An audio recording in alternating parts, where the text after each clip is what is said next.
Sam Green Keys. flag, green flag. And Owen is already off and racing with round 3 of the Motor City Racing League here at Silverstone. He got a crazy jump. Only 4 GTPs here tonight. Let's jump back to our LMP2s. Going through that final corner onto the start-finish straight. A little bit of side-by-side action. Everyone keeping it clean, jumping back to the GTDs.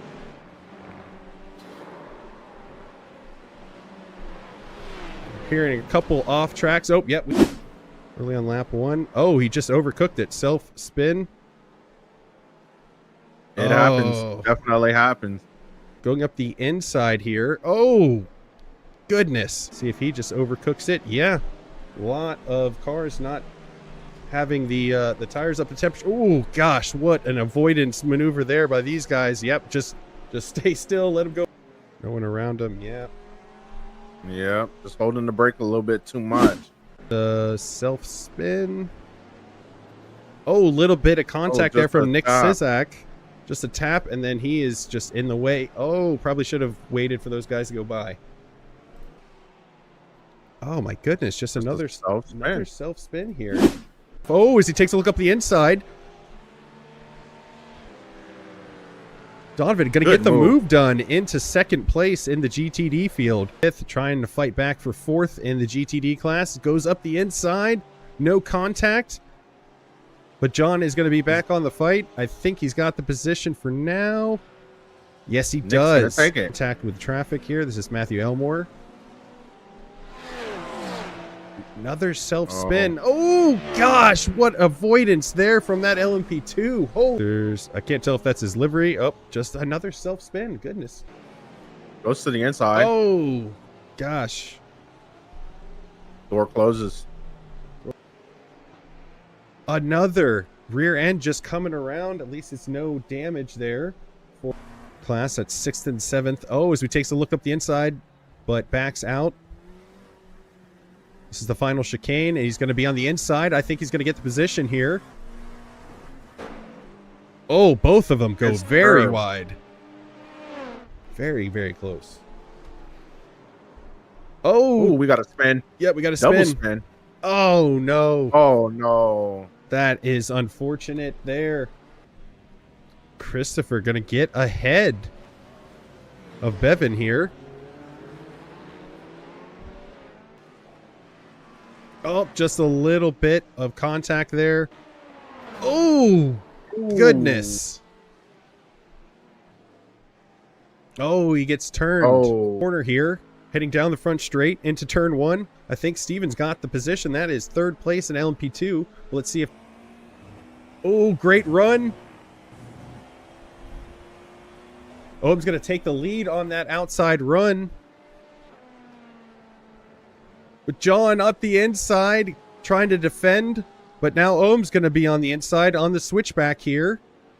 I think he's got the position. What a move from Ohm coming out of that initial tight complex there. Heading...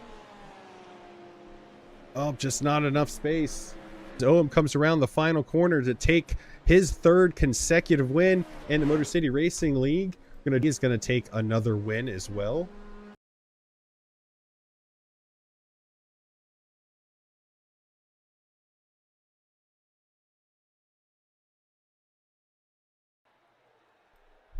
Hello and welcome to Odyssey Motorsport TV's coverage of the Motor City Racing League Sunday night multi-class series. We are at a rain-soaked Le Mans. I am TJ Yankee, and alongside me in the broadcast booth, as always, is Lesean Young-Dilworth. How you doing tonight, Els? TJ, I'm doing good. I done looked up the weather, and I'm going to tell you something very nice and clear. It gonna rain. Yeah, as you can see on the screen right now, it is currently raining. It's scheduled to rain for the duration of the session. I'm looking forward to Le Mans. Always love Le Mans as a track, but I think our drivers are up for a huge challenge tonight. Tonight's race is round 4 of season 6 of the Motor City Racing League's first multi-split season of their IMSA style multi-class Sunday night league. Motor City Racing Season 6 is sponsored by Drive Trainer Motorsports. So looking for a sim team to get active on iRacing?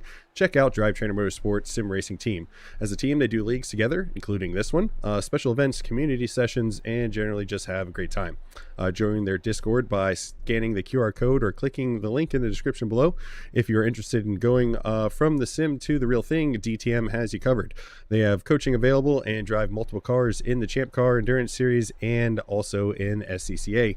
They are based in Central Florida, so if any of those things interest you, check them out to get involved. So this is round 4, and it is multi-class racing, so we're just going to go real quick. We got 4 classes. So you got the GTP class, which is your purpose-built prototypes. All these cars, Ferrari, Acura, Porsche, Cadillac, and BMW. They're going to have the yellow class distinction. LMP2s are a different type of prototype class, a little bit slower than GTPs, but faster than the GTDs. They will have the blue color class. And then the GTD is actually the GT3 class split into 2 by iRating. So you got the GTD, which is the green, and then you got the Pro, which is going to be the red. They're going to be separated into those 2 classes respectively. So for those of you new to multi-class racing, what you are going to be seeing tonight, essentially 4 races happening at the same time on the same track. So you see some cars flying by other cars, but that won't be for position in their respective races. It always adds an element of chaos to the race for everyone else. In a rain-soaked multi-class race, what do you think is the strategy tonight at Le Mans? I mean, it's always the strategy to be patient. I mean, you got to be patient, especially in the rain. We're going to be spinning. We're going to be probably hitting each other. So we got to be patient and got to be aware of everybody around you. I don't know how much they're going to be able to see because of the rain, but I tell you what, if they can just avoid the incidents and just maintain it on the track, that'd probably be the best course of action. Yeah, I mean, I think it's going to be a true race of attrition tonight. Le Mans, a huge circuit. So tonight, yeah, we are at the crown jewel of sports car racing, Circuit de la Sarthe at Le Mans. It's one of the oldest active racing facilities in the world, hosting the first 24-hour Le Mans 103 years ago in 1923. I personally love the track as a driver. I ran a 24-hour endurance race here last November in the Porsche GT3 for the Global Endurance Tour, and it was just an absolute blast. After the Daytona 24, which is another 24-hour race, most people, myself included, were I was kind of done with Daytona. I didn't need Daytona for a while, but after the 24-hour Le Mans that I did, that was not the case. I just absolutely loved it so much. It's a Goliath of a circuit, though, coming at 8.46 miles with 33 turns. It's got a little bit of everything: long straights, low-speed corners, high-speed corners. Add in 2 chicanes after the longest straights on the track, and we are in for some potentially epic battles here tonight. Els, your thoughts on Circuit de la Sarthe? Any specific areas our drivers are going to have to worry about? Oh, my thoughts on this track. This is going to be clear cut and dry. I am terrible at this track, whether it's dry, whether it's rain. This is a rather simple circuit in a sense that the corners are pretty simple, but the fact that you're going so fast into them makes it difficult. So definitely the most doo-doo guy on this track. So I'm not the one to ask about this track. I probably only raced it maybe once or twice. So definitely don't have an answer for you there, TJ. I apologize. Yeah, no problem, no problem. So just bringing up the track map, you see the top part of the portion of the track, you're going to see those 2 little chicanes. In the rain, those are going to be tough. The bottom portion of the track before the start-finish line, you got the Porsche cores, you got Corvette curves, you got the Ford chicane, you got Arnage and Indianapolis. All are going to be difficult in the rain. iRacing is a simulation, so there's going to be standing water. You can actually kind of see underneath the race info there. You can see kind of the standing water. If any of these cars drive onto this standing water, they're going to hydroplane. It's going to be real tough. So that's what's going on from my point of view, but it is an awesome track. But with this being round 4, let's go ahead and go through our top 5 for each class. So top 5 for the GTP class has got Owen Prajapati still holding on to first place, Corey Sertoff in second place, John Seneflippo in third place, Matthew Elmore in fourth place, and JT Langles in fifth place. LMP2 class, your top 5, Trent Bullock Jake Young in second place, Chris Santiago in third place, Stu Higgins in fourth place, Steven Uzak in fifth place. Into the GTD Pros, you have Chris Farish, John Colton, Drew Leinhart, Kevin McLaughlin, and Jeremiah Miller, your top five. And then for the GTDs, Donovan Edwards is leading the way. Caden Webb, second place. Jose Draws, third place. Fourth place, Matthew Zaka. And fifth place, John Espada. Let's go ahead and guide you through an onboard lap around Le Mans in the wet in the Odyssey Motorsport Mustang GT3. Check out the livery you see on here was created by Els himself. That's Els on the Sim 888. Contact him if you want some fresh paint of your own. Going through the 4 chicanes, heading on to the start finish straight here. Here we go. As you can see, the standing water on the track as we head down the start finish straight. We're going to be going into turn 1, the Dunlop curbs. Usually this is a flat out right-hander. It is not in the wet here. And then into the Dunlop chicane here, you're going to see it's really tight. You can see all the standing water on the track. Got to be careful anywhere there's curbing and paint. Moving into the initial part of the S's here. Once again, you'll see all the standing water that you got to try to avoid. This was very difficult in the Mustang. The car just kept wanting to turn around. And as we come up to the right-hander, that is Tetra Rouge, that's going to be moving on to the longest straight on the track, heading out to the Mulsanne straight. So Els, why don't you take it from here all the way to Arnage? Well, here we got a long straight. Everybody knows this straight. Everywhere there's going to be standing water, you got to kind of stay in the middle. Actually, I don't even really much know. You got to like just dodge the puddles on this long straight. We're going to be on here for a little bit until we hit turn number 7, which is a chicane. I don't actually know where to brake here. I believe it's actually the 150 in the dry, but in the rain, it looks like the 175 200. We're going to be careful around here. We're going to actually not spin it. Good job, TJ, on the exit now. And we're on another straight. These straights are extremely long. We're going to see a lot of drafting, but I don't know. In the rain, does draft actually make a factor? I mean, it does, but you got to remember, as you can see, the not the onboard, but on the bottom right of your screen, you can see the spray being kicked up.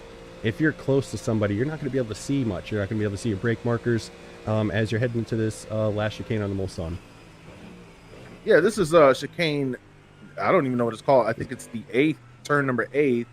And it's called, I can't pronounce that. I'm not even gonna try. Let's just move on. We're back on another straight after that chicane. So we're just on a lot of straights, and this chicane is or not chicane, this right-hander coming up is probably the most difficult after a long straight that I think there is on the track, because you gotta kind of like curve in and brake in a straight line somehow and hit the apex. I just believe so. Look at all the standing water. You might as well put your swimming trunks on and forget about your helmet. I mean, you probably need your helmet too, but I tell you what, TJ, you're doing a fantastic job in the rain on this track, and we're still on this long highway of a track, and hey, TJ, you're still moving. Still pointed in the right direction. Yep, we're gonna be heading up into Indianapolis, which is another challenging corner coming up. Els, why don't you walk us through it? Well, shoot, we're still on the straight here, and it's raining, and this is a right-hander. It's kind of like a little bit of a lift into this left-hander here, which you kind of brake. I don't know where the mark is, because it's not on the right side. And then here, you want to stay away from the red on the left. That's actually curb. I found that out the hard way. And then this right-hander, you got to stay away from the standing water, and you're back on another straight. There's a lot of straights on this track.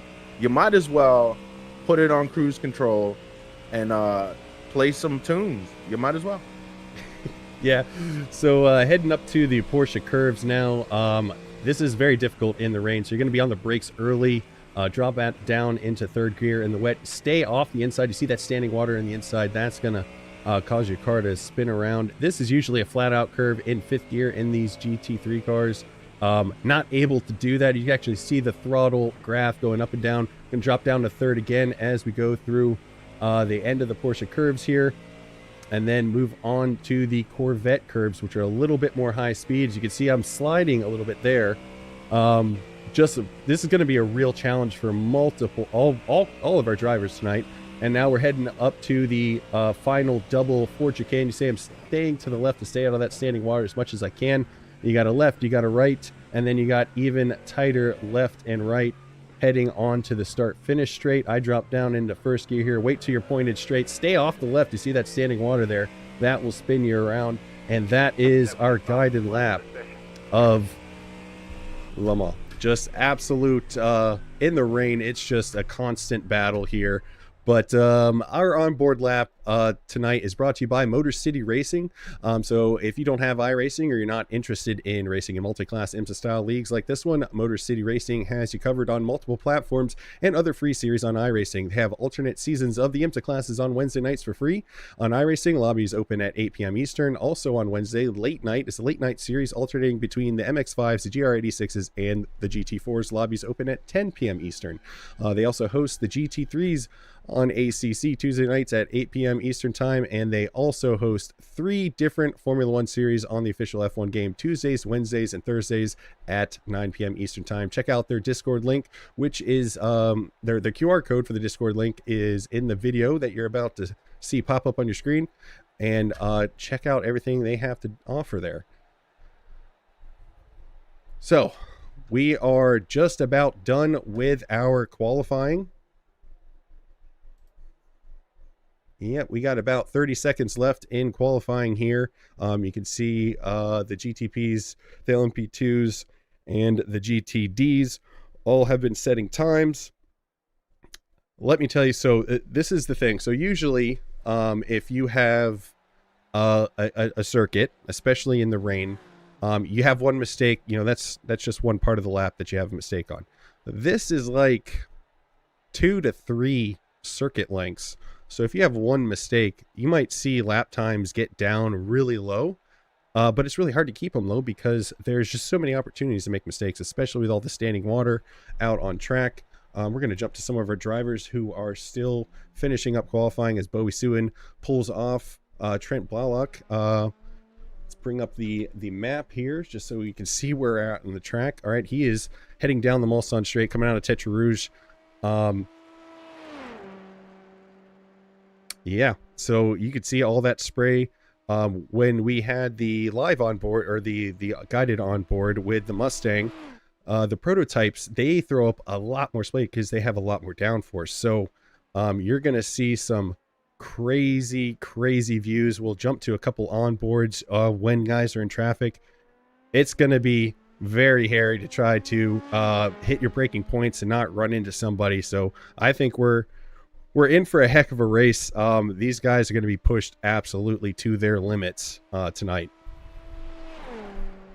Now, TJ, you are an expert on this track, and I know that you are good at it in the dry. How were you in the rain? I just saw you in the rain. It looked like a good onboard lap, but have you ever raced in the rain on this track? I have in the rain. Back, oh gosh, 2 years ago, I was in the Precision Racing League way back when, and actually had my best finish in that league here in the Mustang in the rain. So it was raining a little bit harder than it is right now. I know that might not seem possible, but that was back when rain was still relatively new to iRacing. So whenever there was a rain session, it was usually really coming down. Yeah, no, I would say that I definitely did the best I did all season there, but I am more conservative driver as racing goes, especially in the wet. So I would hardly say that I'm an expert. I do love this circuit. I do know it inside and out. But finding those extra tenths, like I said, with the track being so long and there's being so many opportunities to make one small mistake, it's really tough to get your lap times and keep them down. But yeah, no, I think I do relatively well in the wet around here. I could not imagine being in a GTP, and in these we actually might see. I know one of the races, one of the special events at Sebring that was really coming down either last year or the year before. The LMP2s were actually putting in quicker lap times than the GTPs because it was raining so hard. So the GTP is just that difficult to drive, especially in the wet. So we'll see what happens with that tonight. Yeah, no, it's going to be a real challenge for those GTPs. That's a tough car to drive in the dry. In the wet, it's even harder. Oh, a little bit of a slide there from Trent Blalock, going through the Porsche curves here. He's our last driver out on track besides Owen.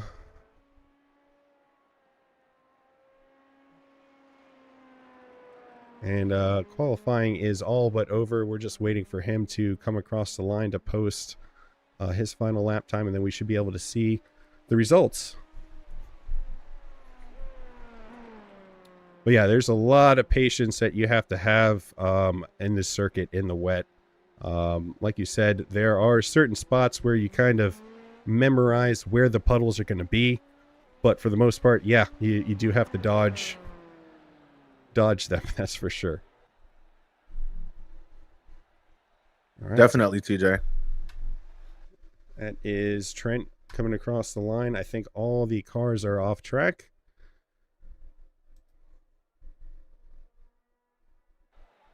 We're just waiting for that qualifying session to tick over into the grid, and we can read off our grid for tonight. So it looks like we have 30 drivers signed in tonight. So 30 drivers over 4 classes. It's going to be crazy out there, especially when those prototypes catch back up to the GTDs and have to cut through, as you have seen in our previous rounds. Really wild watching those prototypes cut through the GTD traffic in the rain. It's going to be that much crazier. So I think we're in for a real exciting race tonight, Els. Hopefully it is exciting racing and not exciting hitting the walls, but we'll see what happens. We'll see what these drivers can do at a wet Le Mans. Like I said, it's going to be raining the whole session. There will be no drying line. There will be no switching tires. It's just going to be keep it out of the puddles, keep it on the gray stuff, and I think you'll do relatively well if you're able to do that.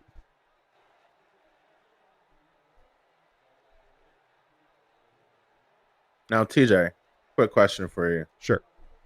While we're still waiting here, the tires, the wet tires, what exactly are the difference between the wet tires and the dry tires as far as construction? I know you're an engineer, so you know the answer to this question. So the obvious thing between the dry tires and the wet dry tires is if you go out and look at your regular car that you drive on the road, you'll see tread on it that helps push dirt, debris, and water and or even snow away from whatever surface you're driving on, and it gives you grip. So that is what the rain tires have. They have grooves in them that allow them to push the water out of the way so that the rubber can actually touch the ground. The dry line tires, they don't have any of that. They're completely bald, and in the dry, well, it gives you a ton of grip, but in the wet, it's going to be an absolute nightmare. So everyone's going to be starting on the wet tire. So starting off with our grid for tonight, in the GTP class, pole position, Corey Surtoff at 358.824.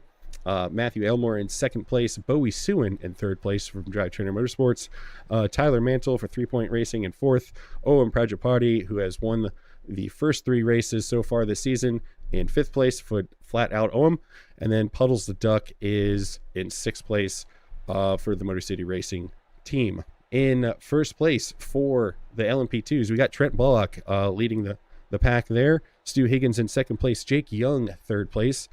Carrington Kazoo in fourth place. Kazoo, I believe that's how you say that. Moving on, we got Stuart Jones in fifth place. Sixth place is Tom Smith. So moving to the GTD Pro class, we got Kevin McLaughlin starting on pole with a 4:26.182. Chris Farish in second place. John Milton, third place. Johnny Colton in fourth place. Fifth place, Arthur Ramaz. Sixth place, Drew Leinhart. Seventh place, Rich Howard. Eighth place, Logan Manor. Moving on, James Nix is rounding out ninth place of the GTD Pros. First place in the GTD class on pole, Jose Droz with a 4:30.068. Caden Webb, second place. Matthew Zaka, third place. Fourth place, Sam Kisi.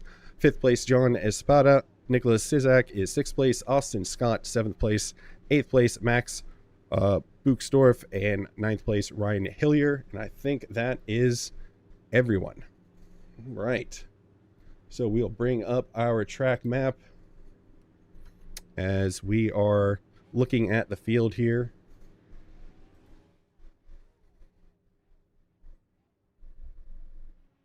And they are, it's a short parade lap, but it's about the length of a regular racetrack from where they're going. The exit of Arnage heading up towards the Porsche curves. It's going to take a hot minute for these guys to get all the way up to start finish straight.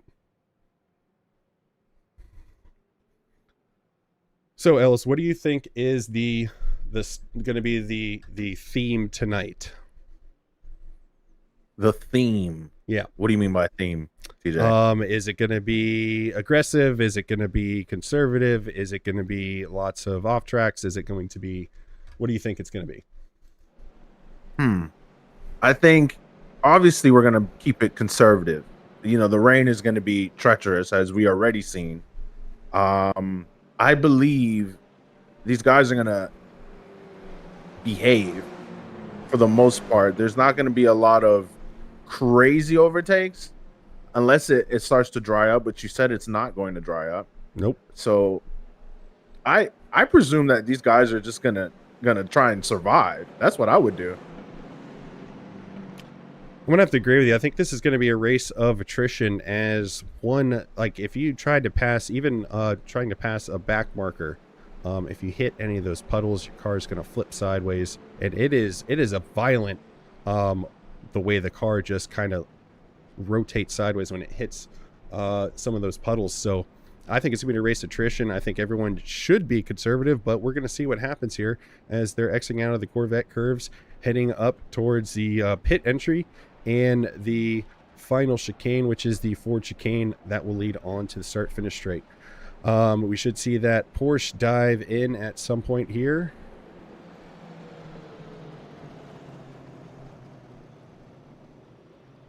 Or maybe not. Are we doing another lap? Oh, there it goes. Okay. Oh, So we got the late dive in from the Porsche. Corey Surtoff leading the field around here. Green flag is out, and we are away. See what happens as these guys come into the first corner here. look at that spray. Everyone keeping it tidy so far. Looks like somebody went off there. Is that Matthew Elmore? Yeah, Matthew Elmore went a little wide in the first corner. We're going to jump back to Trent Belloc as they go. The LMP2s are going through the first corner so far. Ooh, we want to stay off a couple cars, couple LMP2s going a little wide there. We're going to jump back to Kevin McLaughlin, who is coming up to that same chicane here. So far, so good. Drew Leinhart making it through just fine. Nicholas Sozak making it through just fine. Not seeing, I'm seeing a couple off tracks here and there, but no crashes. That's what we like to see. No crashing. Now, one of the things, we're going to jump back up to Corey Surtoff. So we see Bowie Sue and Matthew Elmore. We're going to jump on to the roll bar real quick so you can see what it looks like if you are behind somebody. So Bowie Sue is going to be right behind Matthew Elmore here as they head down the Mulsanne Straight. And you can see he's not even that close, and the spray is going to be tough for him to see.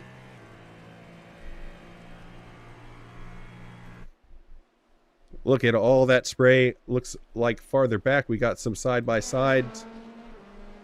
Tom Smith, fourth place at LMP2s.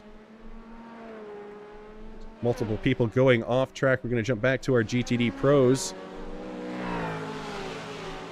John Milton in second place. Let's see what it looks like from his point of view. You can barely see the taillights of that Mustang of Chris Farish ahead of him. And that is what these guys are going to see if they're anywhere close to somebody. See what happens going into this second chicane for these guys here. You see them kind of dipping out of the spray so they can see where they're at on track.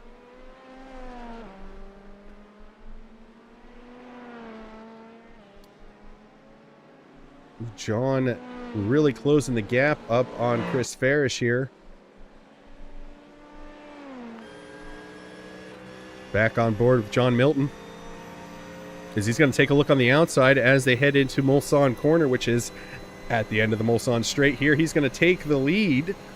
Let's jump back to outside so we see what happens going into Mulsanne here. For the first time, Kevin McLaughlin is going to be able to get past Chris Farish as well. So kind of hung out the drive there, interestingly enough, with the downpour happening. The draft still does work in the rain, so you can see what happened there as Kevin McLaughlin followed John Milton and Chris Farish just kind of slowly got past. Now, TJ, being a GTD guy myself and yourself as well, I know that the Porsche's rear engine, that should give more traction, I presume, right? Well, I would say that with the rain here, I think that is Tom Stewart Jones there who had an off. See, Tom Smith crashed as well. So we're going to take a look at that here. I think he's got some serious damage. He was waiting for the field to go by there. Corey Sertoff coming around. By the way, we are over 4 minutes into this. This is the completion of lap 1. That's how long this circuit is. Bowie Suin trying to get a good drive out of that final chicane. I think all bets are off with the rain. I don't think it's something. All the characteristics that you'd usually either take advantage of or I think it's too tough in the rain, especially with the standing water and stuff like that. So yes, usually I would say the Porsche is gonna, in a circuit that is not in the best as far as if there's a lot of dirt on track or something, the Porsche is going to give you a lot of grip through the corners as long as you keep the throttle on. But I don't know if that's going to be the case here in the wet. It's Bowie Suin under attack from Puddles the Duck here, going out of Tetra Rouge. We're going to see what happened with Tom Smith. He has jumped to the pit with a meatball here after. See these guys go down towards the first chicane. Look how much spray there is. You can barely see any of the cars here. Less than a second separating. I think Puddles is going to get around Bowie here. Nope, he backs off.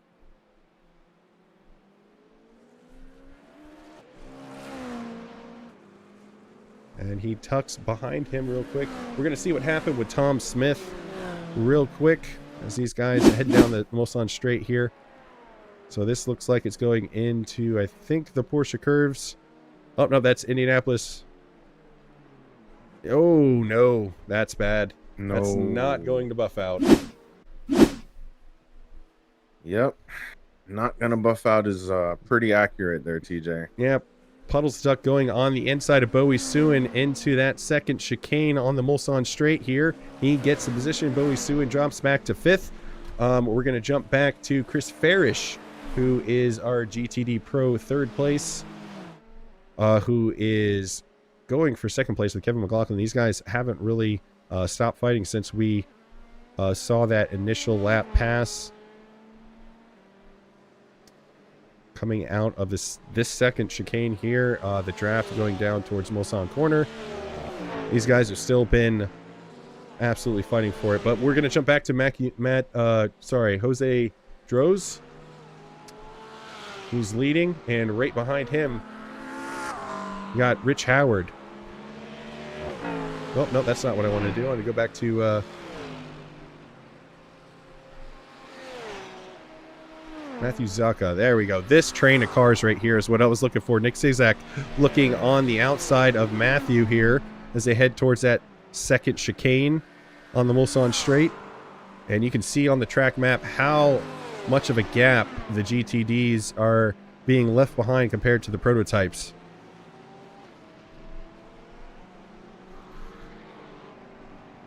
Nick Sizak, 4th place in the GTD class right now. Matthew in 3rd. Oh my gosh, look at all this spray going on here as behind Nicholas, James Nix here just made a move on Logan Manor. Bring up that battle box real quick so we can see who's who. Logan Manor in the GTD Pro class, so he might have had an off track to get him back here with the GTD guys. So that's James Nix and Logan Manor, both GTD Pro cars in the mix with these regular GTD cars. As we see in 1st and 2nd place, Chris Farish and Kevin McLaughlin switch places. Going up towards Indianapolis here. Whoa! Ooh. Around goes Chris. And this is lap 2. Oh, that is a bad place to go around. He's going to have to wait for the whole field to go by. Just happened to be on board with him when it happened. So jumping back up to our GTPs, Puddles the Duck 4th place, Bowie Sue in 5th place, and Owen Prajaparty uncharacteristically in the back of the GTP field, but probably just biding his time. So far, Corey Sertoff leading the way, almost a 4-second gap back to Matthew Elmore in 2nd place. Bowie Sue now under attack from Owen. We know Owen has pace, but we'll see what happens. Oh, bit of a move was looked at there from Owen. Look at that. Look, that is insane. That is nuts, Alice. I don't know how you drive like that. You can't see anything. 200 miles an hour, too. This is insane.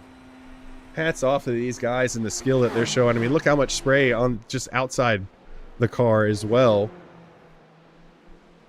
Owen backing off of Bowie here. Oh, Bowie goes through the chicane. Missed his braking point. That's going to drop him back. Well, Puddles the Duck is under attack from Tyler Mantle. Tyler Mantle gets ahead for 3rd place in the GTP class, but here comes Puddles. He's going back for another fight as they head towards that 2nd chicane. He's on the inside of that initial turn-in for the 2nd chicane. Let's see what happens. Ooh. He breaks late. Is he ever going to keep it straight? It looks like he is.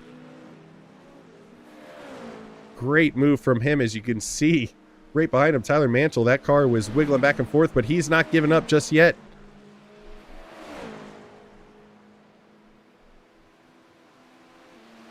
We go into Mulsanne. Let's see what happens here.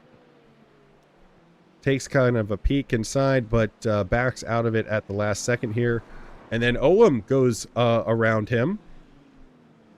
Oh no, it said Owen went around him. Owen had a wreck here. Let's see what happened with Owen real quick. He had just gotten past Bowie Suin. This is going into Mulsanne. Oh, just overcooked that. No. Overcooked that. Stop. Oh, he manages to stay out of the wall. Yes, he does. He's going to lose some positions there, but he managed to stay off the wall. The tow time around here, especially on the exact opposite side of the circuit, as the start finish straight, the pits, would have been absolutely forever for Owen had he had to have towed. So good for him keeping out of the wall. We're going to jump back to Drew Leinhart in the GTD Pro class, who is hunting down Johnny Colton for 3rd place. So the final podium step. So what do you think so far, Els? I am actually very surprised. We haven't seen nearly as many offs as I thought we would. And the couple offs that we have seen have just been, overshooting the braking point and keeping it out of the wall for the most part. I'm actually not surprised. I knew these guys are good drivers. They hold it down. I mean, they know. Whoa. Yeah. Hydroplaning right there. That was hydroplaning. He hit a puddle right there. You saw that Mustang of Drew Leinhart wiggle back and forth at almost top speed. That was kind of crazy. So, yeah, definitely, TJ. These guys have held it down and kept it careful, as I predicted. And, I mean, it's going to be just hold on for your life the entire race on the straights and through the corners. We got a comment on the chat as Drew is taking another look on John and Colton side by side, heading up towards Indianapolis here. Remy 710, light rain race tonight. LOL. That's the official forecast. As going around the outside at Indianapolis is Drew Leinhardt. He's going to take third place here in the GTD Pro class. But he's got that Mustang. I can tell you from experience, the Mustang doesn't like pointing in the right direction. That back end wants to get in front of the front end so badly. You got to be very gentle on the throttle with that car. So jumping back to Caden Webb, who is second place in the GTD class, with Jose Draws right in front of him, leading the class. Nicholas Sizak a bit farther back, but in third place. And then Matthew Zaka and Austin Scott, your top 5 in the GTD class. So let's see if Caden can put some moves on Jose here, going through the Porsche curves.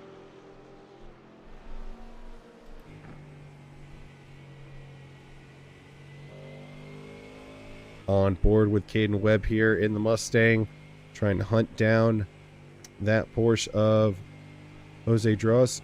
Can't help but notice, if you look at the scoring tower, a lot of Porsche badges there in that GTD class.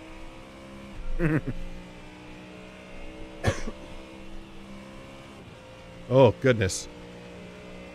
Yeah, I definitely think the Porsche has an advantage, but like you said, it's all bets are off. You don't know when it's this much rain exactly what car will actually have the advantage. But I believe it's the Porsche. Yeah, and the real problem is that in the rain, your margin for error in any car is just that much narrower.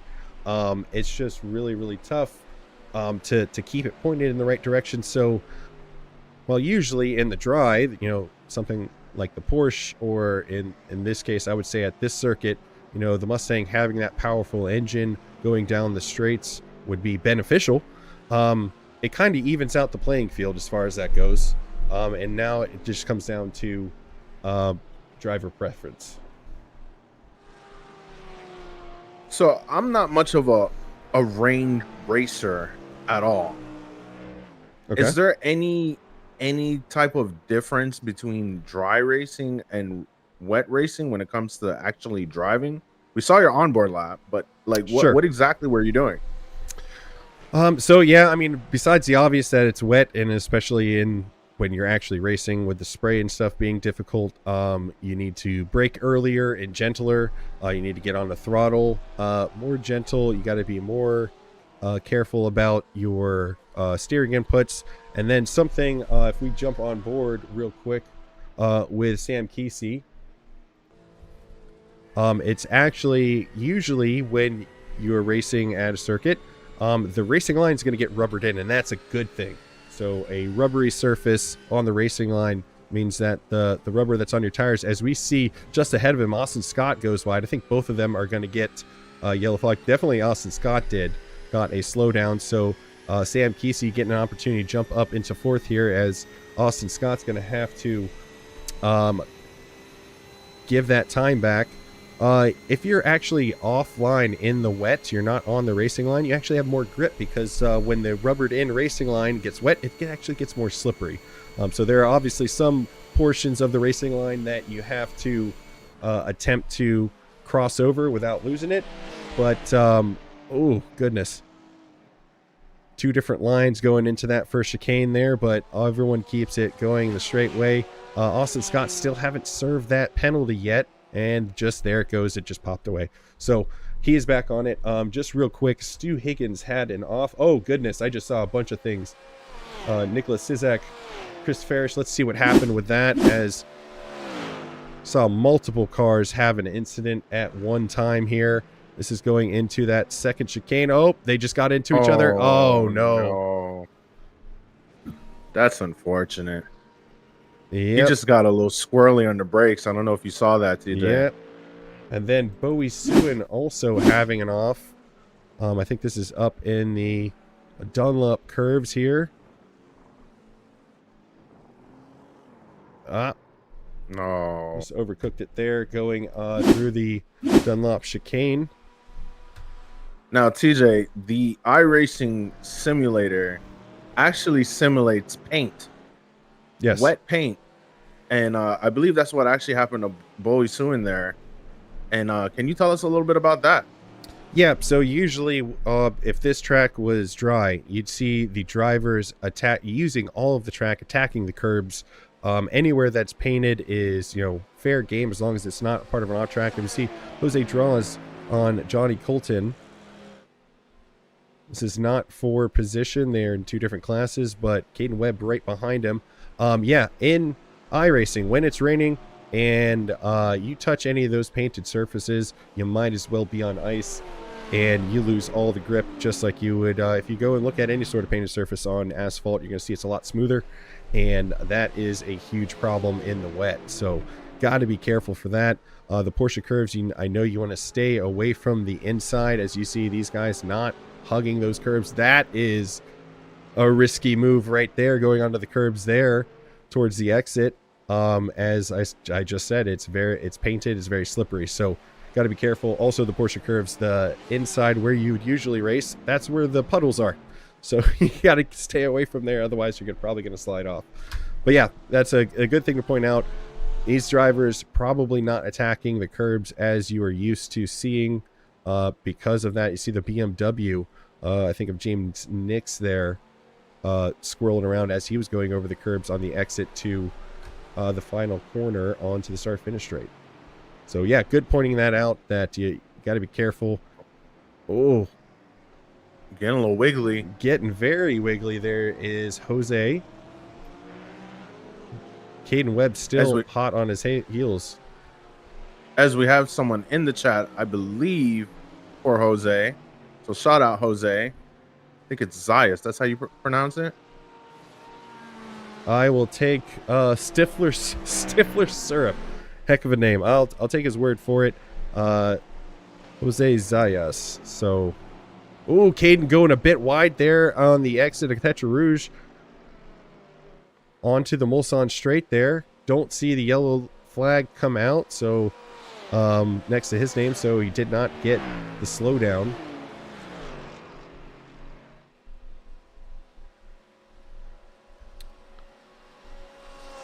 Back on board, you can see quite a big gap between some of these drivers here.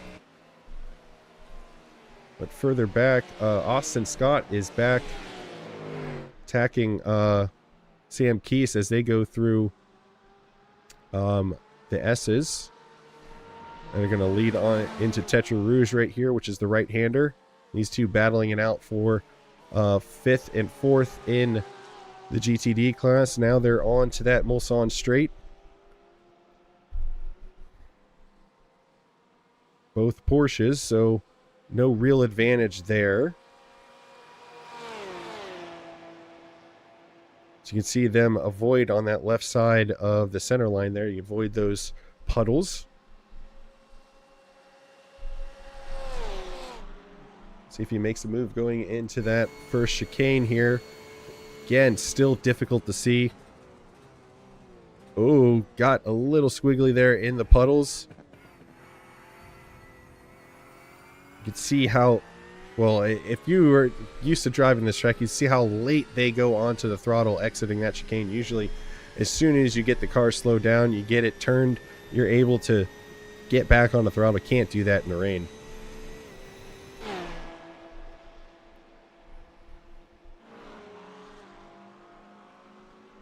So here we go into the second chicane. Back in the 60s, these two chicanes were not here. So you've seen Ford versus Ferrari. Oh, goodness.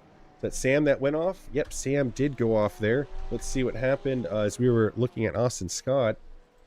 Let's see if he just got into the water there. That's on the exit, or on the outside. Yep. Oh. Oh, into the wall, too. Into the wall hard. I think he's going to have to go to the pit. Stu Higgins also having an off. Let's see what happened with him. This is going in to the second to the last chicane there. Yep, hit. You see all that giant spray go up? That is him hitting a puddle and hydroplaning, and around he goes. So Austin Scott about to be passed by Corey Surtoff and Matthew Elmore for the first time. We are almost 23 minutes in, and the GTPs are just now lap 6, 20 some minutes, lap 6, and the GTPs are just passing the GTD front runners now. That's how big this circuit is.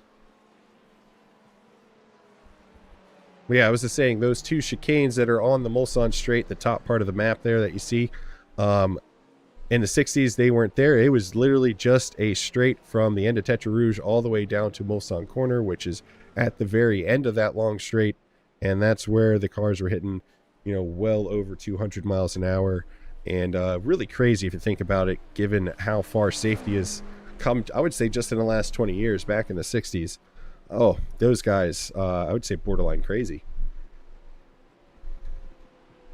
I have to agree. That's pretty crazy.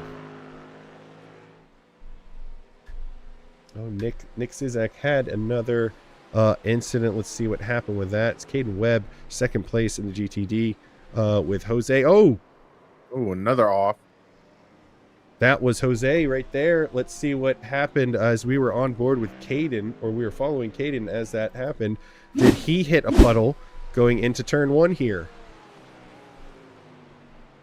Oh, yeah, just way too quick. Got onto that paint and around he goes. Is he going to stay out of the wall? Oh, no, he's not. Tough break for Jose. And we're going to see... I'm going to see that happen if these guys are trying to... Oh, goodness. Caden Webb going super wide there. Coming out of Tetra Rouge onto the Mulsanne Straight.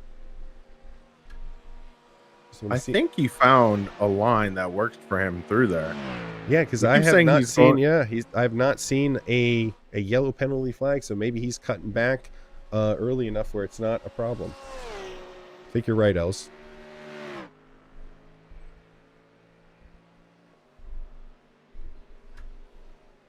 So we see a little bit further back, GTPs, or that's an LMP2, trying to get by some of these guys here.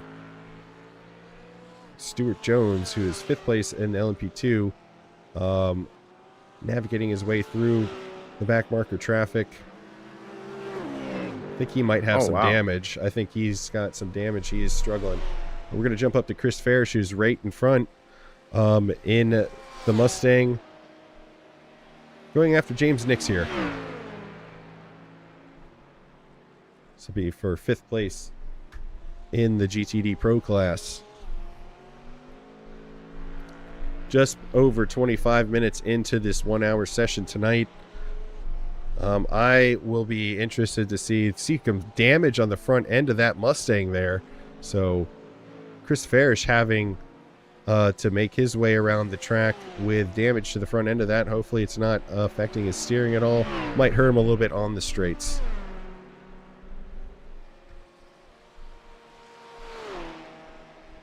Interested to see what our drivers say in the interviews after the race, with this being so difficult to navigate in the rain here.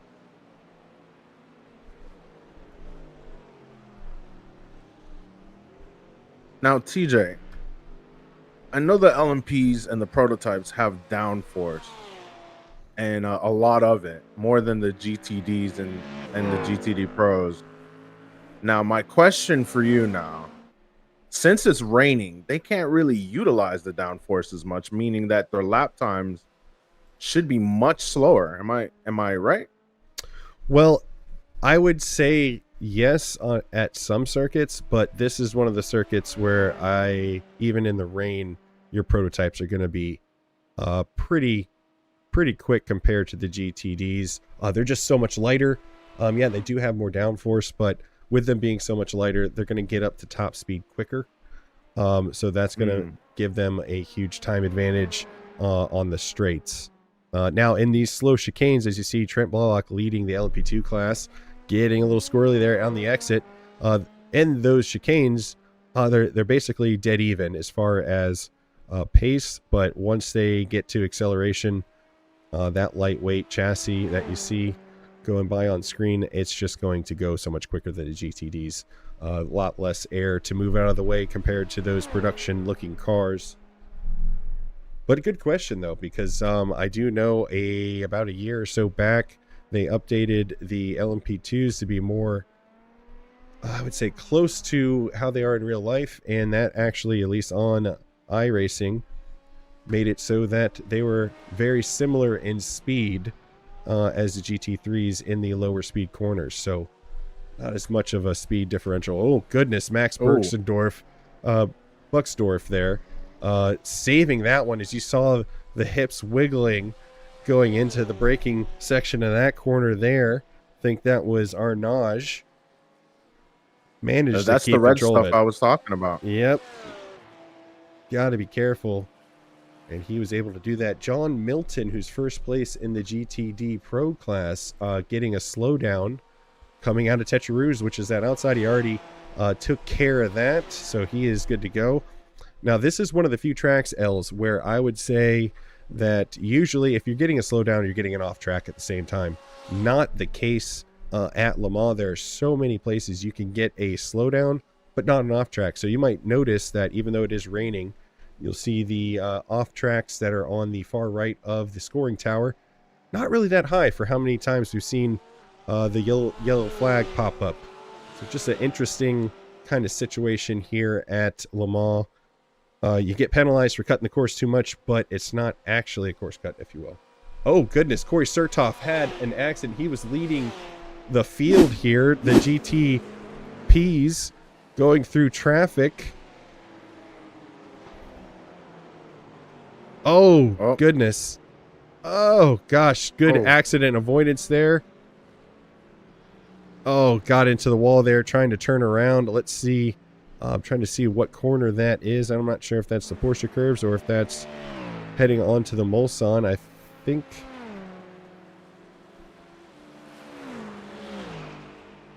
Yes, that's heading onto the Mulsanne. So that was Techerouge where Corey Surtoff had his off. He is now...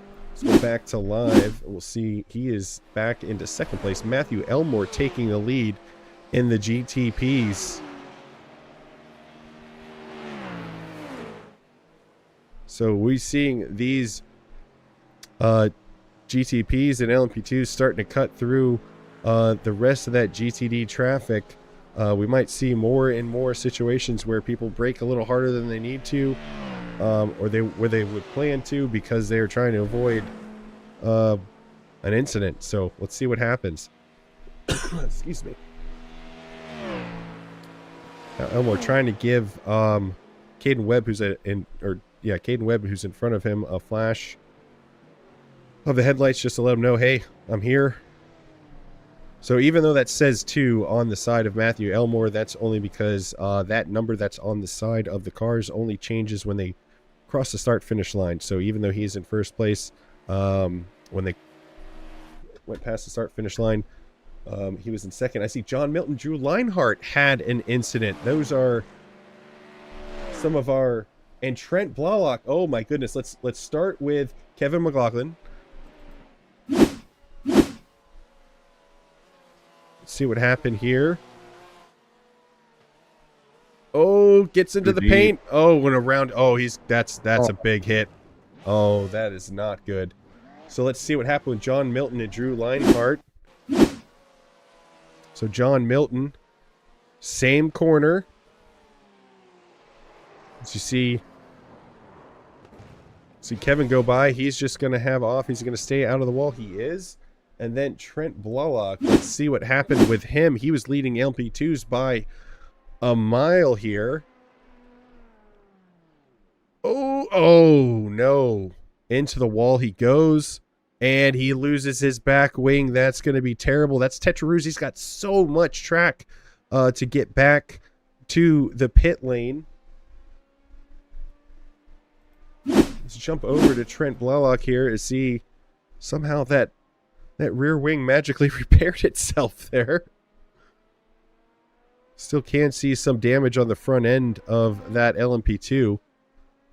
Luckily, he was far enough in the league from Stu Higgins that not really affecting him. But jumping back to John Milton and Drew Leinhart both jumped to the pit lane,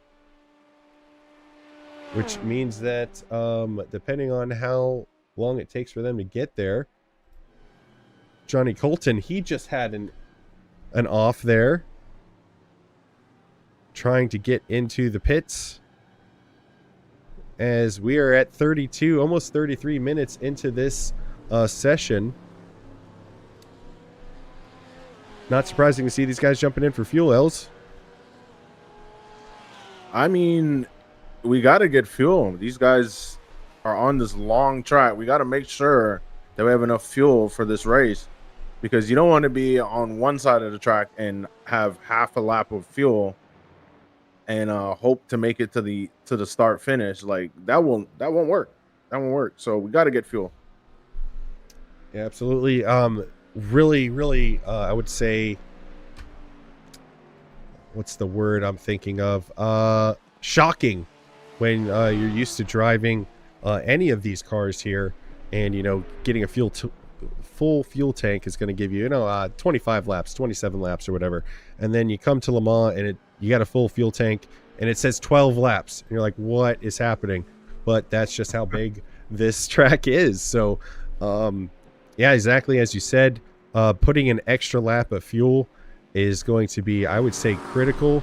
But just remember that in the rain, you're not getting on the throttle as quickly, you're not getting up to top speed as much, and you're braking earlier, so you're not actually using as much fuel. And with a timed race, with the lap times being longer, you're just getting fewer laps done, so you're actually using less fuel overall.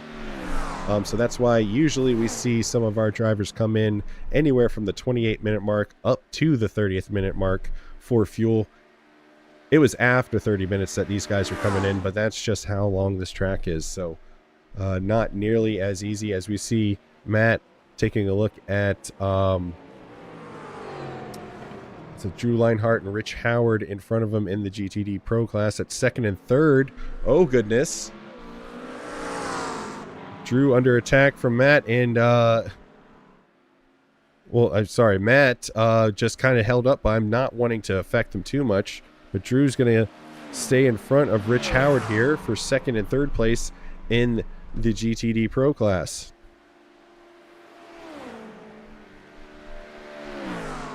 Oh no, I see Kevin McLaughlin crashed again. He was leading at one point here. He has dropped down into ninth place. Oh!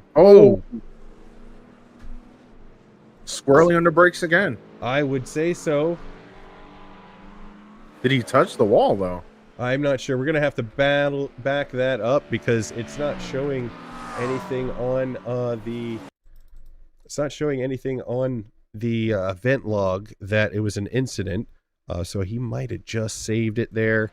As we're coming into that second chicane, it hits the water, it goes sideways. He does stay out of the wall. Great driving from Rich Howard there to keep it out of the wall. Not easy to do. Didn't lose that much time.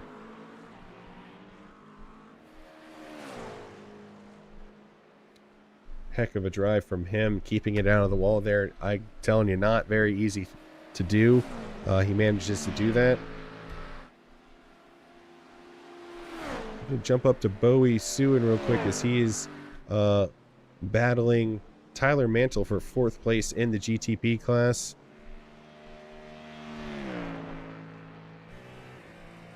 Oh my gosh, that is insane. As you see him just trying to peek around that spray to see where he's at on track. Heading up towards Indianapolis and Arnage. So you're going to see a slight right-hander and then a hard left-hander. Oh, stay off the paint. Oh, that's not good. That's not good. Oh, no. As he gets into him there, let's jump to the outside to see what it looked like from the outside. Yep, he did get into Tyler Mantle there. Let's take a look at the replay from the outside here, as we know that Bowie's going to get onto that blue paint and that standing water, and it's going to be bad news there. And, oh, yeah, that's a heavy hit for both of them into the wall. Very unfortunate for both.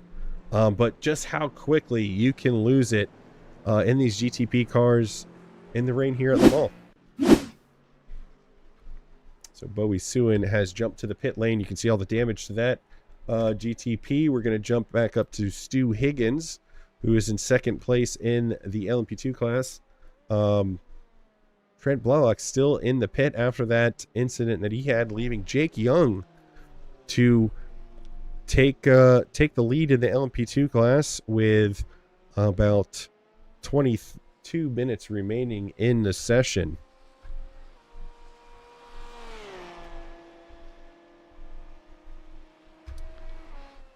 And we're starting to see some black flags pop up here. Owen has a slowdown, but takes care of that. Tyler Mantle, as we saw the incident with Bowie Suin, meatballs for both of them. Trent Blalock from that wreck that we saw. Meatball, he's working his way back towards the pit lane, and he's in it. Then we got Kevin McLaughlin with a black flag, and Maxim Buchstorff also with a black flag. So, a lot of things happening here. We see multiple people. We're going to jump to Chris Farish real quick. What is going on here? They're exiting the pit lane, I think. Yes.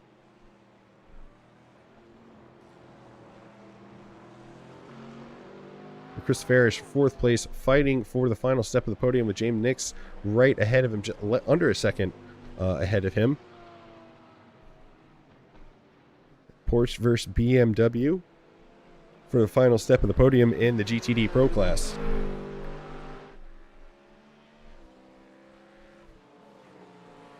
So, Els, I know you said you're not a rain savant, so to speak, but were there any tracks that you've tried in the rain that you actually really liked in any specific car combinations? I tell you what, TJ, and I love to tell you what, TJ. I know you do. I did a VIR race. It was in the rain. It was an endurance race for about 3 hours, and it was pouring pretty much the entire time.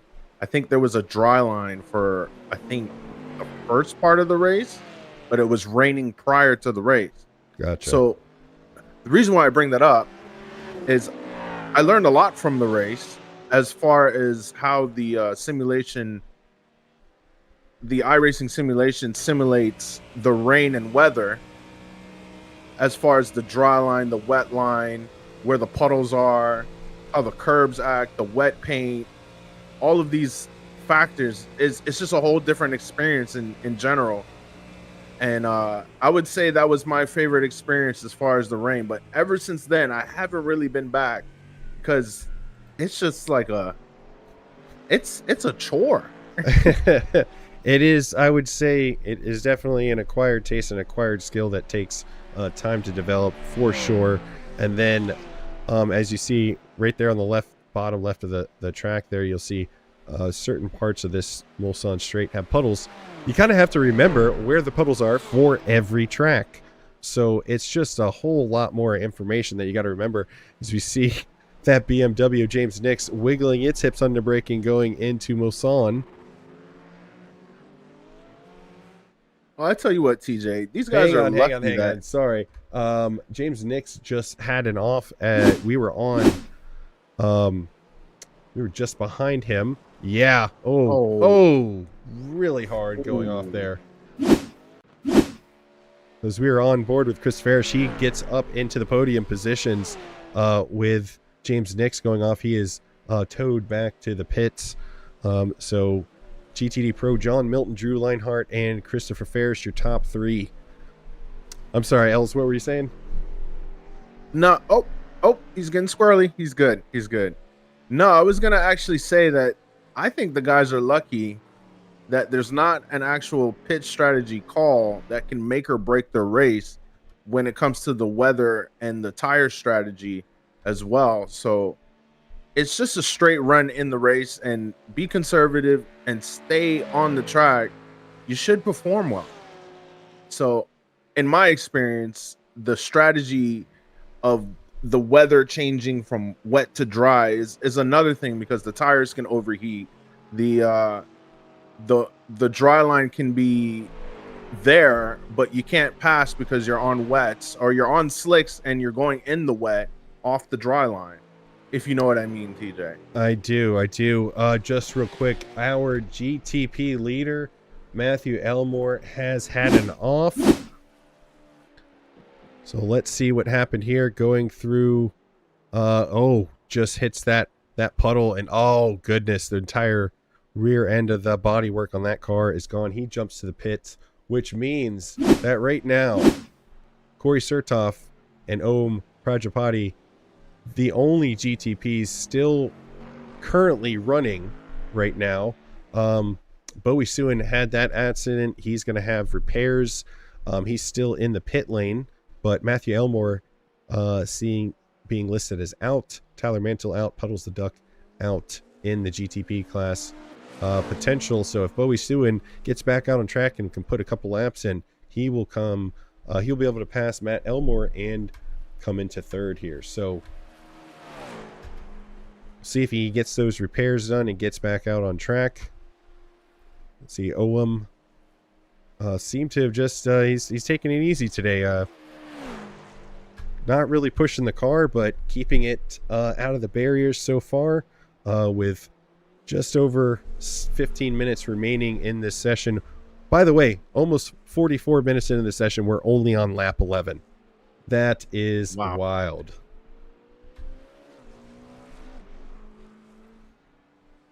Oh, goodness. Logan Manor. Just saw it came up. He had a crash in that Corvette. Entire front end missing there. Let's see what happened with that Logan Manor crash. Oh, it must have happened before that. Okay, so that was just a spin. So that must have been a while back. Austin Scott crashed. Let's see what happened with that. Sorry, a bunch of things. Austin Scott's crash is right here. So I think that's what we're going to see. Yep. Sliding going into Indianapolis. Gets into the wall. And then we might see... Okay, now he made it just fine. And then it said Austin Scott crashed again. So coming into the... Oh goodness, I don't think his car is very happy. Oh, he's got no rear wing. So he is down. He probably actually doesn't know that. Yeah, he might not know that. That is going to severely hinder him in these conditions.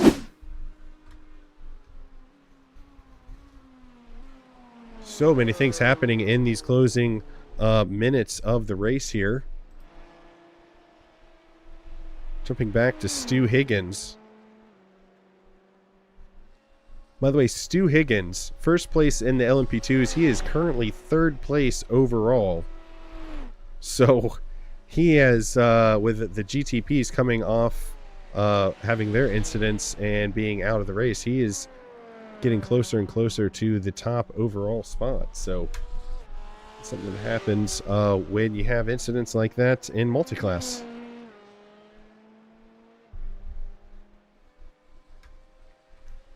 Let's see what's going on with Trent Blalock. Trent Blalock has essentially been untouchable as we see him off the track. Let's see what happened with that.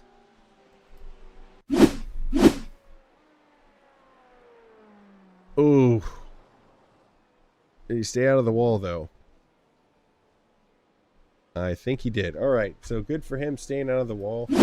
Trent has been darn near untouchable in the first 3 rounds, winning by usually more than 10 seconds. So even the water catching out some of the incredibly skilled drivers here today at Le Mans. Happens to the best of them, as you can easily say, as Trent is definitely the best in LMP2 so far this season.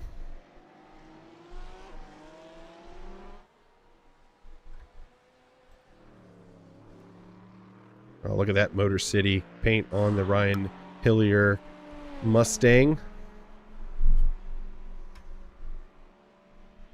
Pretty good look there, Els. Definitely. The Motor City guys put together some cool liveries. I got to give them that.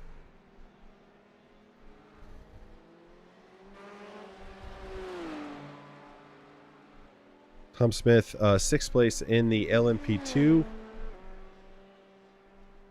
See if anyone else further back is running. No, he is out. Mantle is out. We're going to jump up to Nicholas Sizak here. 3rd place in the GTD class, so solid run. We saw him get involved in a bit of an incident going into, I think that was Indianapolis, or one of the chicanes that they got squirrely under braking. Yeah, I think it was the 2nd chicane. Yeah, I think you're right. But he has had a pretty solid recovery drive from that. 3rd place for him so far in the GTD Pro class, with just under 12 minutes remaining in the session. So 12 minutes, just so you're aware, in the GTD car, that is barely 3 laps. Oh, goodness. Ryan Hillier and Caden Webb, a whole bunch of crashes popping up on the event log here, as we were on with Ryan Hillier just admiring his livery here not too long ago. He's gonna overcook it going through the Corvette curves, I believe, and then Caden Webb going through the Dunlop Bridge into the S's here. Oh, way too fast. Hydroplaning. Does he stay on? Oh, he does not stay out of the wall. Is he able to continue on though? I think he's going to be okay. Yep, he's going to be all right. And then Logan Manor having another off. I imagine he is struggling with downforce with that front end being completely missing. So let's jump over to Arthur Rimez. Going through the Dunlop Bridge into the Dunlop curbs. Same exact problem as Caden Webb. Just hydroplane going through those corners here. So jumping up to Corey Sertoff is leading this race by just over 9 seconds from Oam Prajapati. He is coming through the final 4 chicanes here. I'd say he's probably got about 2.5 laps remaining. We'll keep an eye on that. Stu Higgins, your LMP2 leader right now. He's got a 35-second gap to 2nd place Jake Young. So he just needs to keep it on the track. No need to push it. John Milton leading your GTD pros here, with Drew Leinhardt just over 11 seconds behind him. Chris Farish, 3rd place in the GTD Pros. And then Jose Dros leading the GTDs, with Caden Webb about 20 seconds behind him, and Nick Sizak in 3rd place. He's got over a minute gap to Caden Webb. So all these guys, for the most part, with the exception of Corey and Oam, just need a cruise here in the final 10 minutes. Actually, final 9 minutes of the session. A real wet one here at Circuit de la Sarthe in Le Mans for the Motor City Racing League Season 6 IMSA multi-split, multi-class Sunday night league. These guys, I'm telling you, I bet during those interviews, I bet we hear some that was difficult from some of these drivers.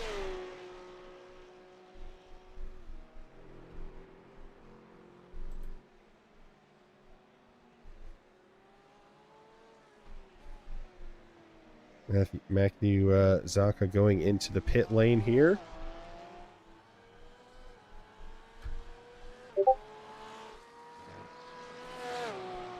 Maxim Buxdorf, 5th place in the GTD class right now.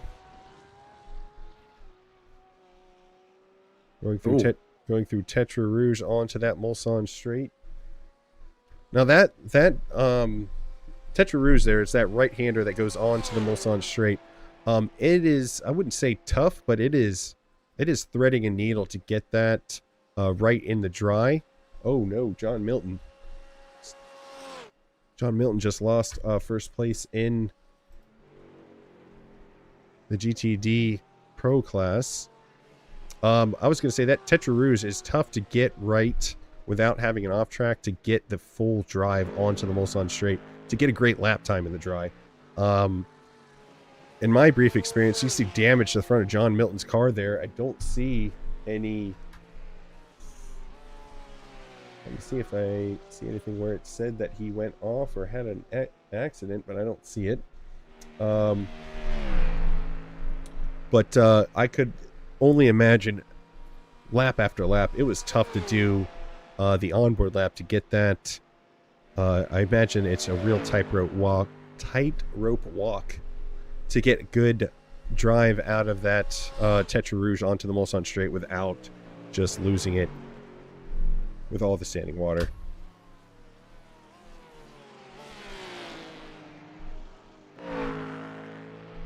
Right, so here we go. I see John Milton went off track. So let's see what happened with that. Oh, goodness. That is just not an off track. That is very quick going into the wall there.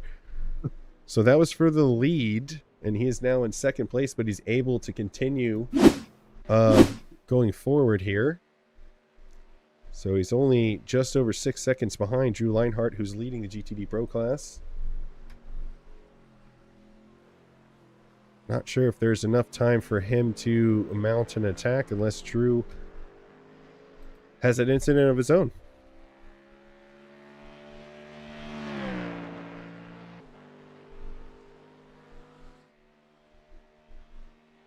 See what happened with Corey Sertoff and Owen Prajaparty in the GTDs. Final two GTDs still on track. Corey leading, so he definitely has one more lap after this. That was not the white flag.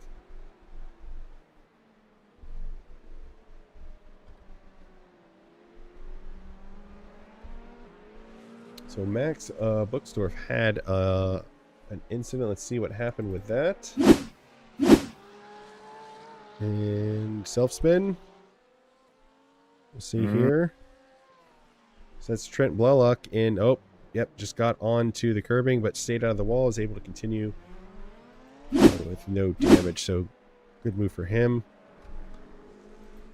Just saying, Ohm not that far behind. He's already. Oh goodness! You see a little bit of squirreliness going through Tetra Rouge onto the Mulsanne straight here. That was 6.5 seconds about a minute ago. It is now down to 5.2 seconds. So let's see if Ohm has just been waiting for the end of the race to mount an attack on Corey here.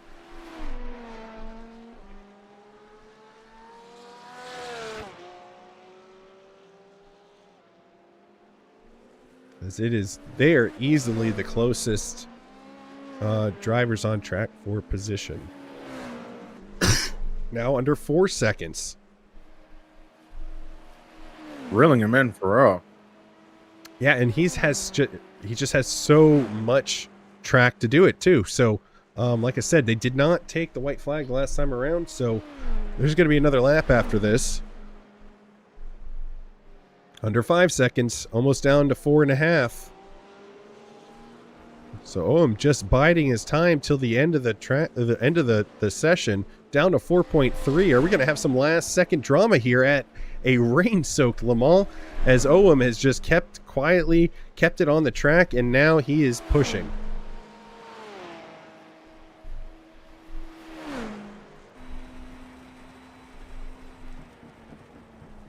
So he's got Nicholas Sizak. That's who's in front of him, in between Corey and himself.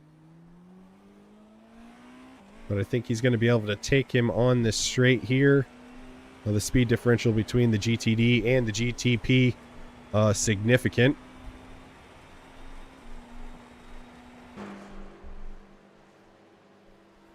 But back up a little bit.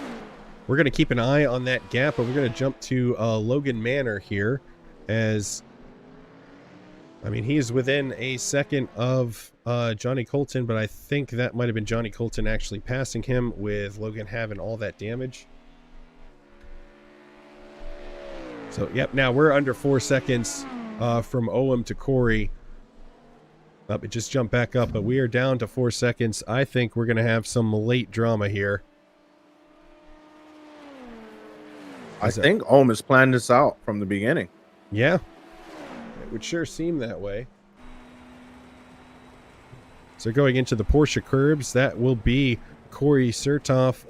The spray that you see up ahead. Oh, he keeps it. What a save. You saw him hit that standing water and lose traction, but he keeps it pointed in the same direction. Now under 3 seconds to Corey Sertoff is Ohm. So that's the only downside is with the traffic you see up ahead there. Corey having a hard time getting by. Ohm reeling him in, but all it takes is one puddle and you potentially have a sideways GTP as he goes past. A little bit of contact there with Jake Young, second place in the LMP2 class, but he is within a second of Corey Sertoff. We're going to see if this should be the white flag.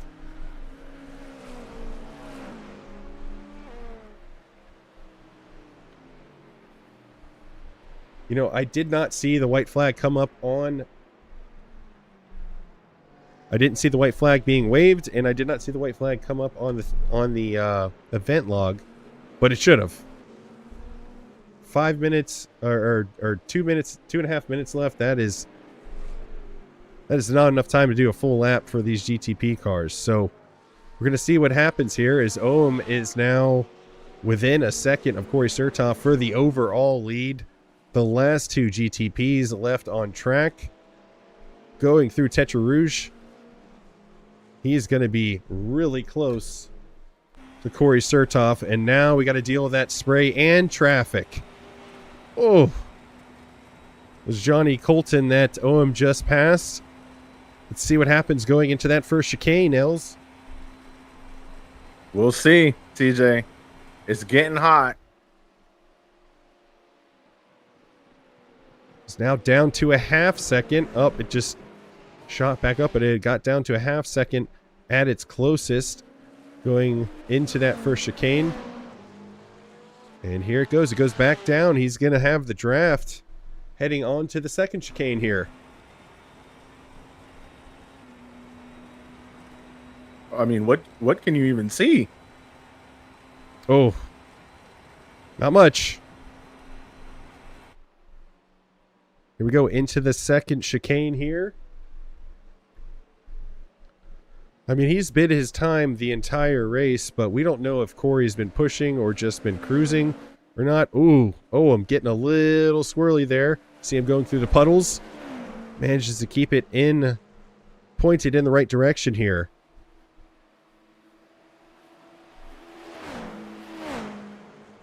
Going into Mulsanne corner.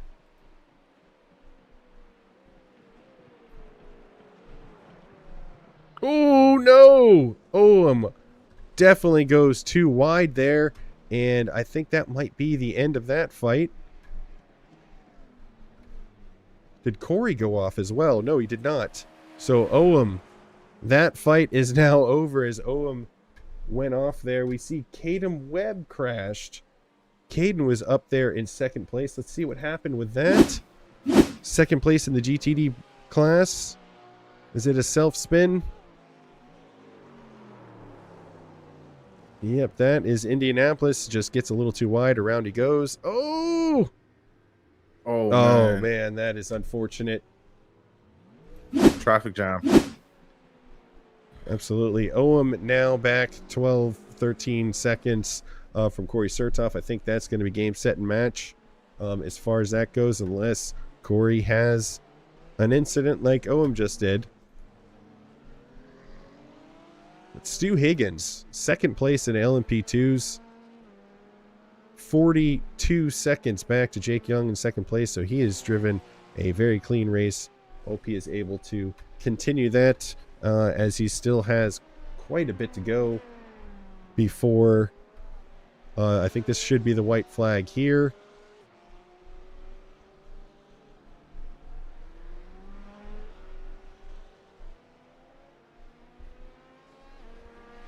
It's very strange. I still don't see.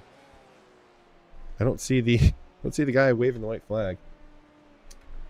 Just saw a checkered flag. So Corey Sertoff is coming up to take the checker flag. We never saw a white flag come out.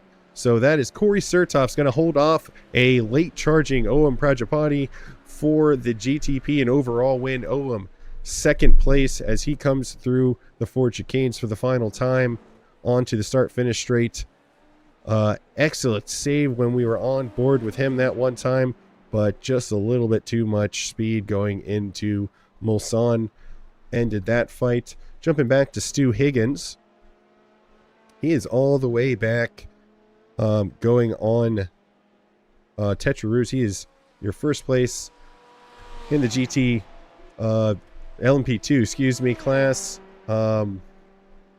See, Johnny Colton has finished in the GTD Pros. Let's jump over to Drew Leinhart, who is currently leading your GTD Pro class. John Milton just behind him. You see him there, about 2.5 seconds behind him. So maybe we'll have some late drama from the GTD Pro class here. As you can see, some sun coming out on the final lap. If that is an insult to injury for these drivers who have dealt with this rainy session all session long, Els. Look at the sun. That is incredible timing. Definitely, TJ. I would probably feel a certain type of way. I definitely would too.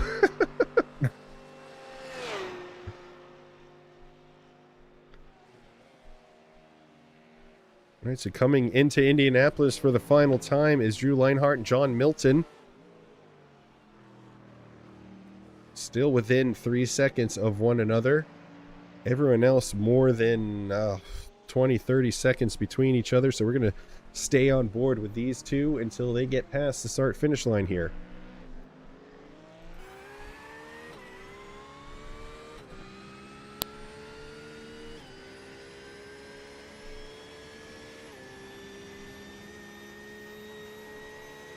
We're heading into the Porsche curves up here, which should be a left, right, left.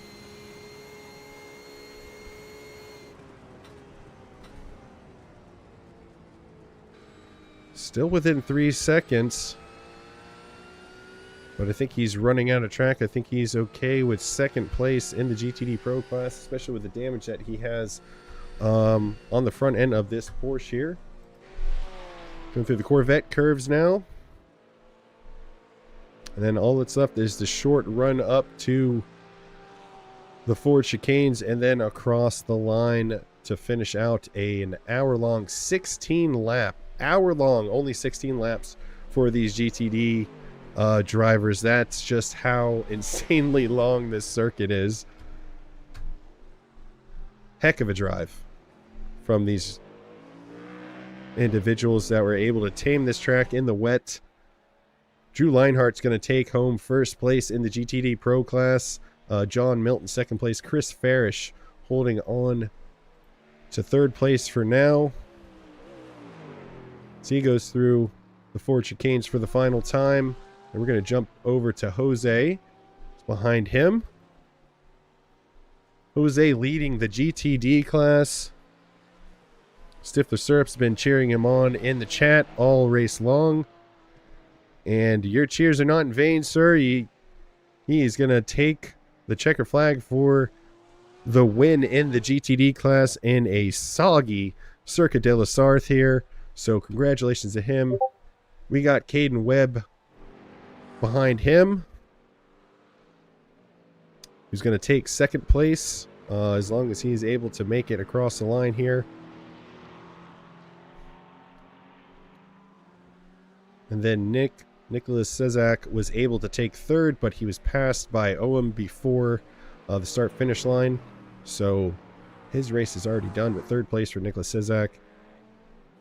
Heck of a run from all these drivers. Again, just like I said, insult to injury here with the sun coming out on the final lap and a half. Absolutely insane timing. Yeah, I wonder if it was deliberately set like that. It's kind of funny. It's gotta be. So with that being said, let's jump to our results. An absolutely wild and crazy. We're gonna start with we'll start with the overalls. So let's see if I can go to classes here.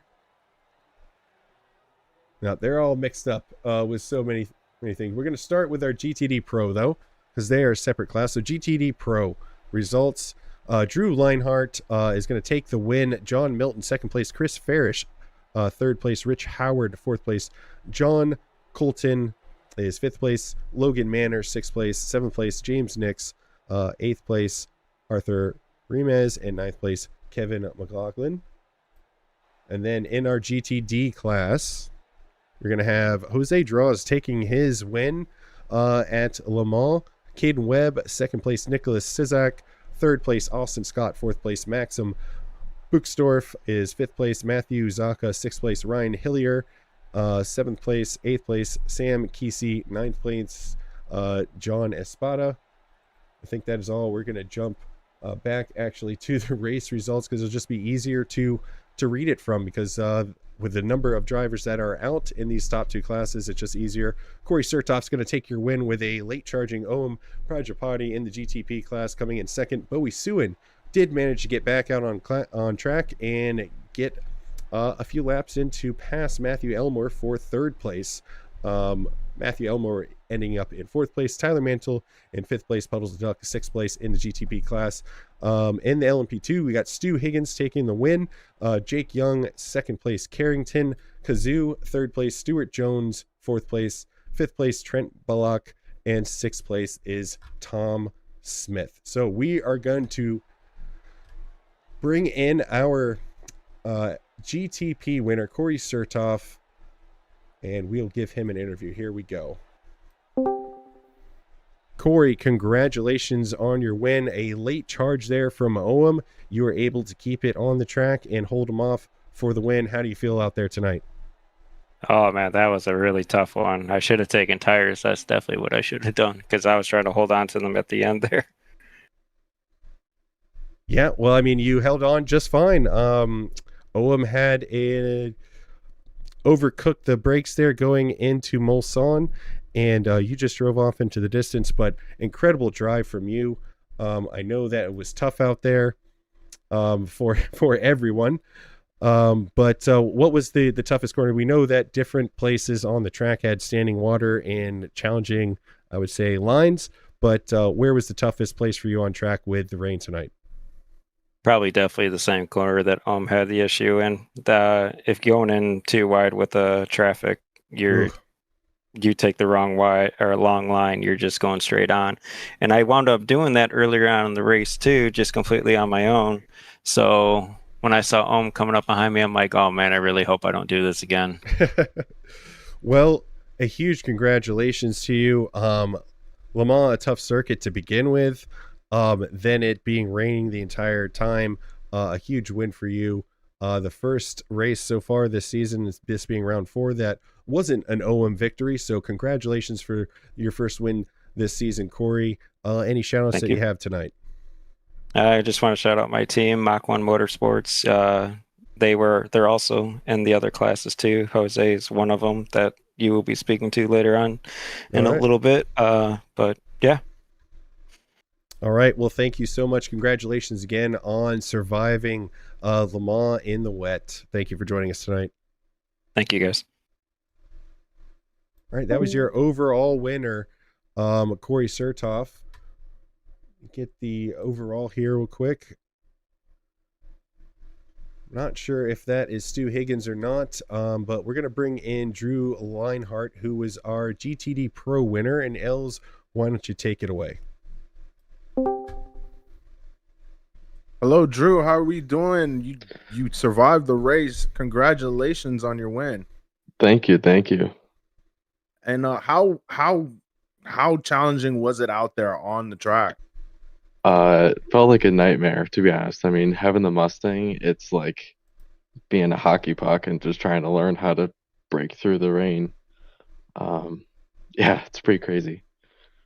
Oh, definitely. And did you have to change your tires at the pit stop? I did take the risk and do tires. I probably could have pulled it off, but I didn't want to risk anything. So I did go for it, and it paid off. And negotiating with the faster traffic, was that a difficult thing in the rain or just a walk in the park? Honestly, it was not bad because all of our pit cycles were around the same time, so they were able to get past me just through pitting. I had maybe, I think, less than 5 past me actually on the Okay. track. Okay. Well, with that being said, did you have any shout outs that you wanted to give? I do not. Thank you. Okay. Well, Just feels pretty congratulations crazy. once It's again. first win, so Well, do you want to shout out your dog or your girlfriend? let me shout out my brand, Northville Concours. All We're a right. youth-focused car show. All right. Well, once again, congratulations to you, and you Thank have a you. wonderful night. You too. Thank you. All right, that was Drew Leinhardt, your GTD Pro. Stu went ahead and changed his name to Stu Higgins, so we're going to bring in Stu Higgins, who is the LMP2 winner. So here is Stu. Stu, congratulations on the LMP2 win, surviving Le Mans in the wet. First race, I believe, of the season that wasn't a Trent Blalock win, so congratulations to you. How was it out there? It looked tedious.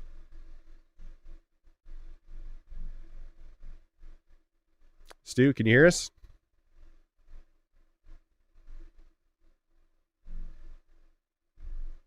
All right. Well, we don't have Stu. We're going to pop him back down, and we'll bring in Jose Dras, who was our GTD winner, and we'll have a talk with him to see if we bring Stu back in a second. So, Els, if you want to take Jose here, he is the GTD winner.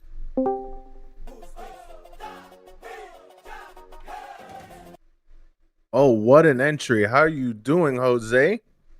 Congratulations on your win. How are you guys? Everything good? Everything is great. Congratulations on your win. How challenging was that race for you tonight? Oh my God, you guys know already. So you guys are seeing drivers too. So tonight was just to have fun. Like obviously I wanted to win. I think on the calendar this was the one challenging one for everybody. So who didn't practice, yeah, got it tonight. So yeah, They tonight definitely did. was a good one. All right. And what part of the track was the most challenging in the rain tonight? Oh my God, for me, to be honest, I don't remember the name of it, but the one before the SS at the end before my bad. Oh my God, I forgot before the start and finish line and before the SS. That one I couldn't find the racing line. So Okay. yeah, I needed to go a little bit more slower and downshift a lot on that one. So yeah. And did you decide to take tires during your pit stop? Okay, so no, on this one, no, it wasn't my not even my decision. I asked a friend that I was running tonight too. He couldn't finish. Kevin from GTD Pro, Kevin McCullen. He told me don't change tires, and I said okay. And I just took an advice tonight, and it paid off. Well, good job taking that advice and congratulations to you once again. Thank you, Is sir. there any shout outs that you wanted to give? I mean, yeah, let's do a few. Let's do first my wife for that that she had to put up with everything. With time here with the sim. My family, my brother over there in Puerto Rico, the sponsor of Scuderia is Arecibo aluminum screens. So I'm really happy with that, and then with the team too. I'm with Mac One too. We are doing some pretty good things. I'm pretty happy with the stuff that we're doing right now. And Scuderia 787. So nothing. Thank you guys for the work broadcast. Yeah, we love it. Definitely. Thank you for the shout out. And you have a wonderful night and congratulations to you once again. Thank you, sir. Thank you. Have a great night, everybody. Thank you. You too now. Bye. So that was Jose Draws, who was our GTD winner. You heard his entry, the Daddy Yankee. I do have to claim a little bit of ownership of that, as I am a father. My last name is Yankee, and that's usually my Discord announcement. We're going to try to bring Stu Higgins back in, who was our LMP2 winner, and see if his microphone's working correctly here. So let's see if that works out for him. Stu, can you hear us? Yes, I can. Okay, awesome. Just want to say congratulations on the LP2 win. Thank you. First win so far of the season. That wasn't a Trent Blalock win, so congrats on braving out a rain-soaked Le Mans and taking the win today. How was it for you out there? It was sketchy for sure. Yeah, it was very much a case of dancing around the puddles and just trying to keep it pointing in a straight line. I had a couple of offs, but managed to save them and get back on track and get the car pointing the right way again. Not quite sure what happened to Trent. We were kind of chasing and catching, and then he was gapping me again. But it was a lot of fun. I really enjoyed the rain racing. All right, yeah, Trent had a pretty heavy hard contact with the wall, so that's what happened with him. But with all the standing water on the circuit and having to get around the GTD traffic and everything, was there any particular area that was especially difficult around Circuit de la Sarthe in the wet? The second sector was relatively straightforward. I seemed to make up a lot of time in sector 3. But because there was so many, it's left and right, you're constantly crossing the racing line, so you got to take it easy when you switch back onto the wet line, because you're just going to lose the back end, and just trying to avoid the painted curbs because there were death traps, absolute death traps. But, yep. Yeah, the whole track was pretty wet. It was a challenge, but it was good fun. Yeah. Well, did you take tires in during your pit stop or no?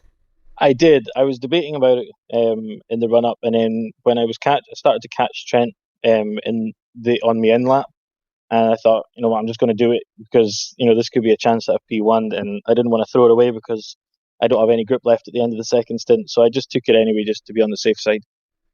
Yeah, great choice. You had a pretty comfortable lead there at the end. Do you have any shout outs that you wanted to give tonight? Oh, there's got to be the regular shout out aims, and also to my dad, who's currently fighting cancer at the moment. So I think he'll probably be watching the recording back. It's quite late for us in the UK right now, but he's doing his best. He's fighting, so just keep on going, Dad. We all love you. Keep going. Yeah, well, that's a great shout out. We wish him the best from Odyssey Motorsport TV. Congratulations on your win. Thank you. Super challenging session and a pretty great one to take first place in your class at. So congratulations on that. Thank you for joining us tonight. For sure. No, I appreciate it. All right, so that was our LMP2 winner, Stu Higgins. If you remember, if you jump back to our first race of the season, we did a shout out to Stu's dad, who is currently fighting cancer, and there was a link to a cancer helping agency that helps the families of people with terminal cancer. So if you jump back to that, you can check that out and maybe donate to that to help out Stu's dad and his family. But congratulations to him. Congratulations to all our drivers that managed to finish the race tonight. Le Mans in the wet, not an easy track.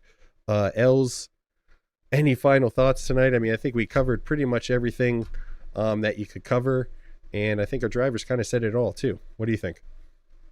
Final thoughts. This race is pretty much the equalizer race of the league season. I would say that a good portion of the drivers probably skipped out, or a decent portion. I wouldn't say a huge portion, but a little bit of the drivers skipped out. That's gonna make a change in the final standings at the end here. So the guys that participated in this race are gonna have a slight lead on those that decided not to. So we're gonna see the effects of that in the next couple races and into the finale. Yeah, as this is race number 4, 8-race season. This is the midway point in the season. Yeah, you got to take points anywhere you can, and we'll see if the change up at the top of the order it makes the end of the season to be some sort of shuffle to get the win here. for season 6 of the Motor City Racing League's Split 2 multi-class Sunday night IMSA League. So with that being said, Els, that's going to conclude our coverage of round 4 of the season 6 Motor City Racing League's multi-split season of their IMSA style multi-class league. I know that's a mouthful, but that's what it is. A huge thanks to all the drivers who participated and to Motor City Racing for putting on this league. I am TJ Yankee. And I'm Lesean Young-Dilworth. That's going to conclude our broadcast tonight. Thank you so much for joining us. Stay tuned for the next broadcast on Odyssey Motorsports TV.